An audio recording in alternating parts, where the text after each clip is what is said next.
Welcome back.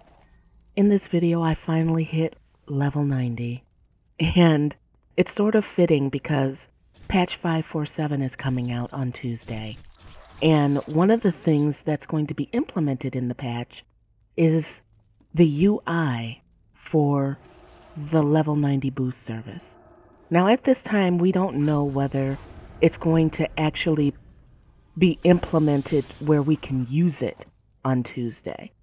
There's arguments for both sides, but the UI will be implemented.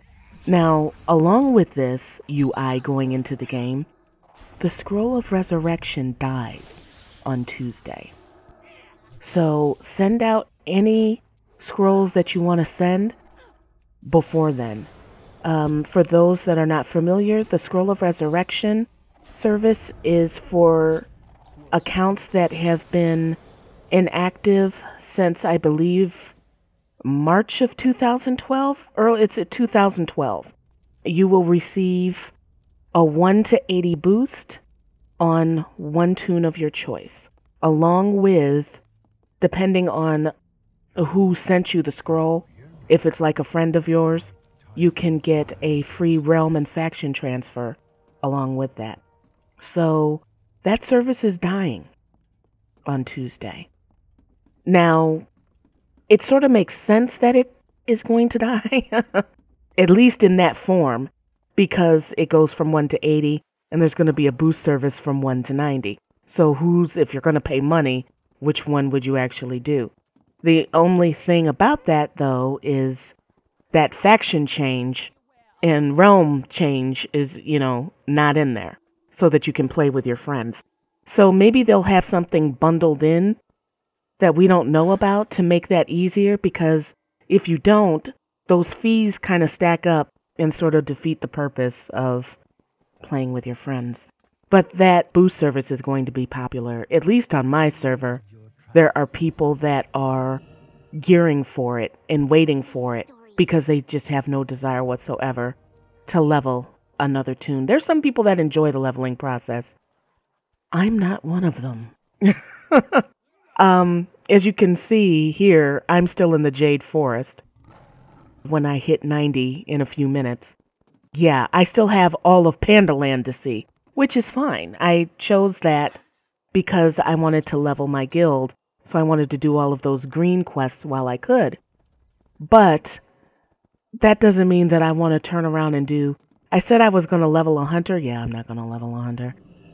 I went on the PTR, and I was able to kill Kel in Tempest Keep in the Eye for the Ashes of Alar mount on a warlock, no less.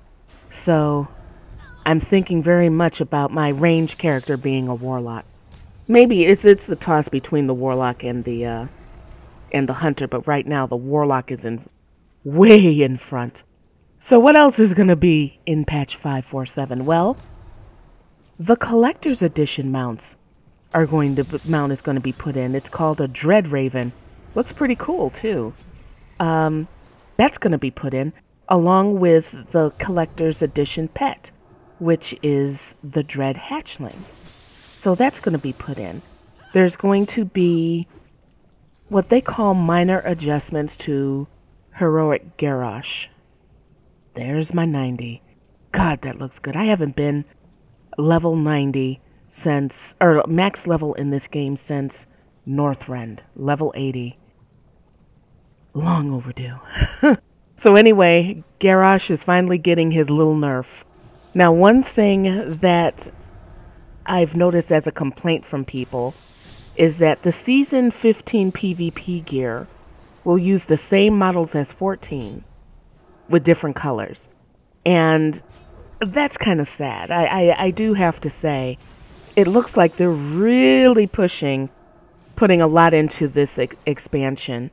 It's a shame that the PvP gear, you're going to be stuck with the same models because that's a lot of work to get that gear. And one of the things, that's cool about getting new gear is showing it off with new gear. That sort of sucks. So, yeah. And the patch and the launcher are being updated to include things for the expansion pre-ordering, but no date has been announced yet on what those, like the expansion is coming out. So that's it for this video. If you liked the video, hit the thumbs up button. It lets me know if you liked it or not. Finally, level 90. Woo! Long overdue. Very long overdue. And I will see you guys in the next one.